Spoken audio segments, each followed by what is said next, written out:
Alaikum warahmatullahi ta'ala wabarakatuh yan uwa masu kallon mu da sauraron mu, barkanmu da sake kasancewa tare da ku a cikin wani sabon bidiyo namu inda zamu je kai tsaye zamu nuna muku ko kuma zamu kawo muku wani application na photo editor, ma'ana editing din hoto da kuma bidiyo, wanda gaskiya application ne mai matukar muhimmanci wanda duk wanda yake editing din hoto ko bidiyo so ya kamata ya mallaki wannan application.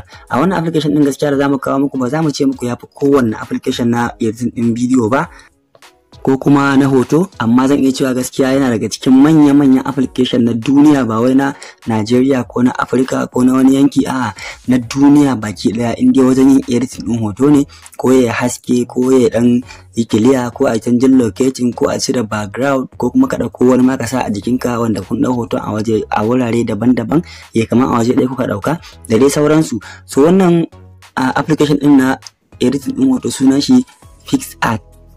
Yanzu kamar yadda kuke gani, bara dai mu je kai tsaye Play Store domin nuna muku yadda zaka sako da shi, kana daga baya sai mu muku explanation akan yadda zaka yi amfani da shi.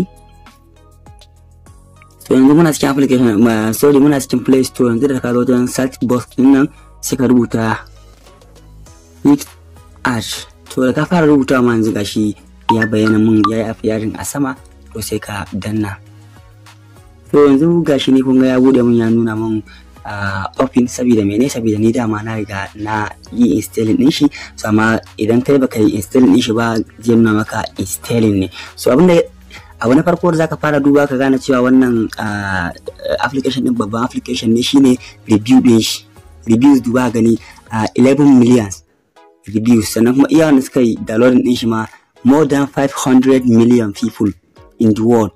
So ka duba gani duk application din daga an ce maka sama da mutum 500 sun yi sakko da shi, kai ka san application ne mai matakar amfani. Saboda haka gaskiya wannan yana yin abubuwa mabambanta wanda ba kowanne application ne yake yin shi ba, kamar yadda kake gani ga sunan a jere ayyukan da yake yi. So yanzu misali bayan ka yi installing din shi ka gama sai ka yi free, to sai ka je saka nemi inda PicsArt ɗinka yake. Yanzu misali ni ga nawa nan a sama, so bala na shiga ciki.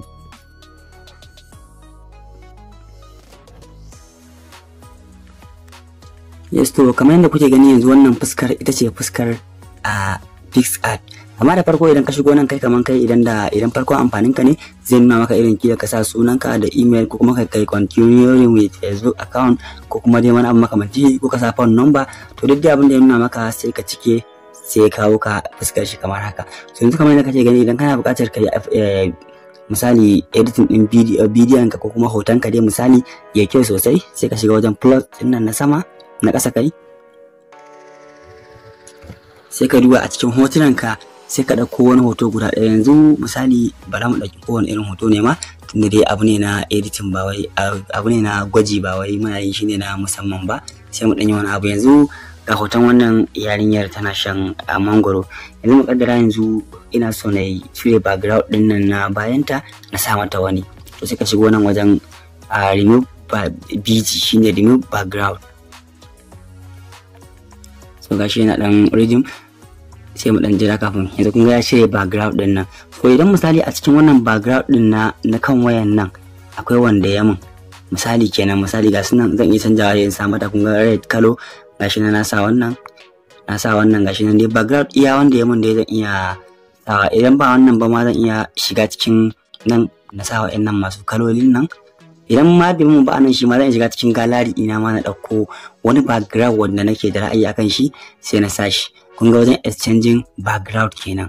So idan kuma muka je wani bangaren misali muka dan yi free, yanzu kaga dai yadda zaka canja background. So amma abin da ya kamata ka ƙara sani shine idan zaka yi amfani da wannan application din dole sai kana da data, ma'ana sai ka bude network ɗinka, saboda gaskiya online application ne ba wai offline bane, bai aiki idan ba data, ko da zai aikin ma ba za ka samu biyan bukata yanda kake so ba.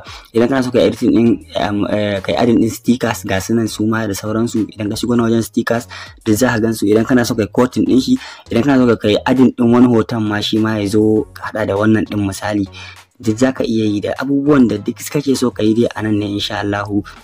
Za ka yi su ko text ko kuma kai adin din hoto. Yanzu ba na yan karo wani hoto guda ɗaya haka na hada da shi wancan din domin ganin yadda abubuwan suke wakana.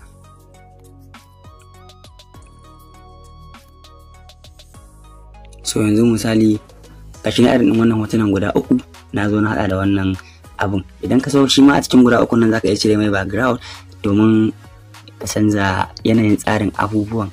Bara ku dan yi hakuri dai saboda yanayin muna dan nuna abubuwan ne. Yanzu kun ga wannan na farkon na cire mai background, gashi nan ba shi da background, na zo na sa a wajen yarinyar. To irin haka ne zaka iya hada hotonka da na wata ko da na wani, kaga ya baka daidai kamar irin a waje ɗaya aka dauka din nan. So irin wannan gaskiya dai application din yana matuƙar taimakawa wajen yin shi. Zaka iya cropping, ma'ana cropping shine yankewa, ka ratse ko iya fuska ko ka tsaye da shi a iya kirji ko a wuya da dai sauran duk yanda kake so ka mai, ko ka rage mai faɗi ko ka ƙara shi sama, duk da yanda kake so ka mai zaka iya yi mai sauran mai discarding. Nan bangaren kenan. So idan ka zo bangaren kana so ka ƙara mai haske wajen irin yayi hasken nan sosai dai haka, shi ma zaka shigo wajen effect din nan kai editing na abin ka adadin yanda kake so ka ƙara mai haske. Shi ma ga na magic sai da yawancin su na kuɗi ne, sai ka biya sannan zaka yi amfani da su. Ga magic, ga art, ga colors, waye da sauransu anan da yadda zaka same su. Sannan sai na kusa da ƙarshe ko kuma in ce ma na ƙarshe shine yanda misali zaka yi framing din hotonka. Ga framing nan da yawa, yanzu bari mu ɗauko guda ɗaya haka don musa domin nuna muku. Ga framing yanzu ya framing din shi ya nuna iya fuska. So akwai dai abubuwa da yawa wanda idan muka ce za mu tsaya mu lissafa muku abubuwan da wannan application yake yi, gaskiya kila awa ɗaya ma ba za ta ishe mu a bidiyo ba. So kuma duk bidiyon da za a ce ya kai awa ɗaya ana kallon shi a YouTube, abin zai yi tsayi sosai. So ba za mu ja ku da nisa ba gaskiya, saboda yawanci abubuwan rayuwa kusan karambani ne kawai. Idan aka ce sai an tsaya amma komai filla to abu ne na bata lokaci. Kai ne kawai zaka yi try ka shiga inda yayi daidai da inda bai daidai ba. Tun kana yin kuskure kana gyarawa, har zaka zama kai ma gwani a bangaren nan. Dan Hausawa na cewa duk yayin da aka nemi makoyi aka rasa, to ma'i ma ana rasa shi. Ma'ana dai da koyo ake iyawa. So idan ka shigo nan da abin da kake bukata, insha Allah zaka samu kamar yadda kake ganin su ga sunan a jere birjik. Alhamdulillah dai wannan shine application din da muke tallata muku PicsArt.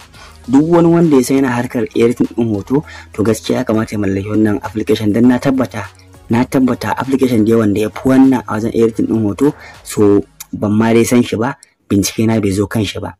Dan gaskiya wannan yana da matukar amfani wajen editing din hoto. So alhamdulillah muna godiya da kasancewa tare da mu da bamu lokaci da kuka yi.